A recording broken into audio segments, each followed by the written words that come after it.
முக்கிய செய்தி ஈரோடு மாவட்டம் அந்தியூர் பர்கூர் மலைப்பாதையில் கடும் மண் சரிவு ஏற்பட்டுள்ளது. முக்கிய செய்தியாக பார்த்து கொண்டிருக்கிறோம்.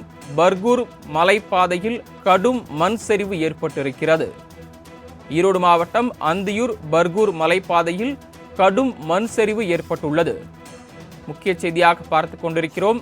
மண் சரிவால் தமிழ்நாடு கர்நாடகா இடையே போக்குவரத்து பாதிக்கப்பட்டுள்ளது.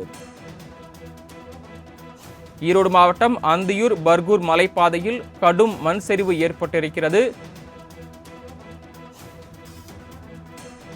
இந்த மண் சரிவால் தமிழ்நாடு கர்நாடகா இடையே போக்குவரத்து பாதிக்கப்பட்டுள்ளது. முக்கிய செய்தியாக பார்த்து கொண்டிருக்கிறோம். ஈரோடு மாவட்டம் அந்தியூர் பர்கூர் மலைப்பாதையில் கடும் மண் சரிவு ஏற்பட்டுள்ளது. இந்த மண் சரிவால் தமிழ்நாடு கர்நாடகா இடையேயான போக்குவரத்து பாதிக்கப்பட்டுள்ளது.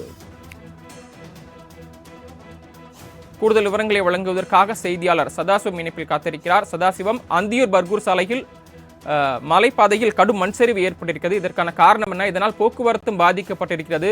இது குறித்த கூடுதல் விவரங்களை பதிவு பண்ணலாம். வணக்கம் சரவணன். ஈரோடு மாவட்டம் அந்தியூர் அருகே உள்ளது பர்கூர் மலைப்பகுதி. இப்பகுதியில் நேற்று நள்ளிரவு கனமழை பெய்துள்ளது. கனமழையின் காரணமாக ஈரோடு மாவட்டம் அந்தியூர் பர்கூர் கொள்ளைகால் மலை பாதையில் செட்டிநொடி என்ற இடத்தில் நள்ளிரவு சுமார் 1:30 மணிக்கு நிலச்சரிவு ஏற்பட்டுள்ளது. மேலும் மலைப்பாதை முழுவதும் பல்வேறு இடங்களில் சிறிய சிறிய நிலச்சரிவுகள் ஏற்பட்டு சாலை முழுவதும் கற்கள் குவியலாக கிடக்கின்றன. பல இடங்களில் தார் சாலைகள் பெயர்ந்தும் உள்ளது. இதன் காரணமாக தற்போது தமிழகத்திலிருந்து பர்கூர் மலை வழியாக கர்நாடக மாநிலம் செல்லும் போக்குவரத்து முற்றிலும் நிறுத்தப்பட்டுள்ளது. தமிழகத்திலிருந்து கர்நாடகா செல்லும் வாகனங்கள் அனைத்தும் செல்லம்பாளையம் வன சோதனை சாவடியில் நிறுத்தப்பட்டுள்ளது.